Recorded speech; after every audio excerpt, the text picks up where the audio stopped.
Assalamu alaikum wa rahmatullahi wa barakatuhu. Welcome back to another video, and today I'm going to be talking to you about whether music is halal in Islam or music is haram in Islam.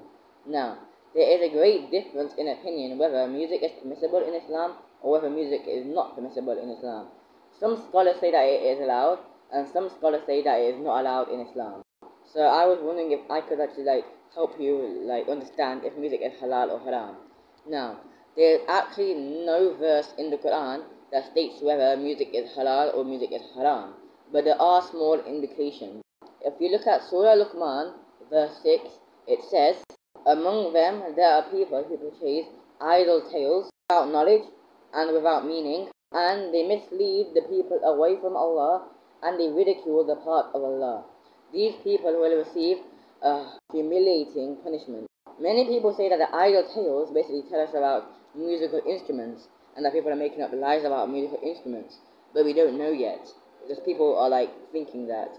But there are also indications in hadith books which tell us that music is haram in Islam. If you look at our hadith in Sahih Bukhari, volume 7, hadith number 5590, it basically tells us about that people will make illegal things seem legal. And the examples he gave in there was adultery, fornication, wearing of silk, and musical instruments. Out of all those things, he said that people will make those haram things seem as if they are halal. So he basically tells us that musical instruments is haram, and that people will make it seem halal.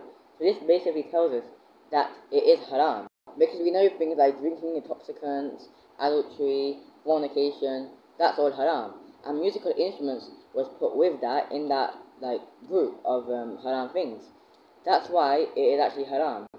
But there are also other hadiths which make certain musical instruments halal, such as the duff or the tambourine. There was actually a hadith where Prophet Muhammad was lying down in his room, in his house, and then there were kids outside playing the duff. And then Hazrat Abu Bakr Siddiq went up to them and he said, stop it, don't play the duff. Prophet Muhammad said to Hazrat Abu Bakr that let them play, these are the days of Eid. So Prophet Muhammad lets them play, but sometimes, and he only lets them play certain instruments. Another time in Sahih Bukhari, hadith number 4001, there were also girls playing outside on the street, playing the duff.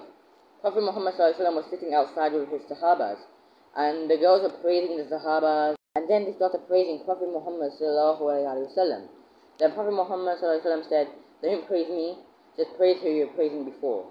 So he didn't forbid them, and he let them play it. So some instruments aren't haram, but the majority of musical instruments are haram. Another reason why songs are actually haram is because they give you no remembrance of Allah. They don't make you remember Allah. The lyrics inside those songs, they have nothing to do with Allah, nothing to do with the prophets, nothing to do with the companions, nothing.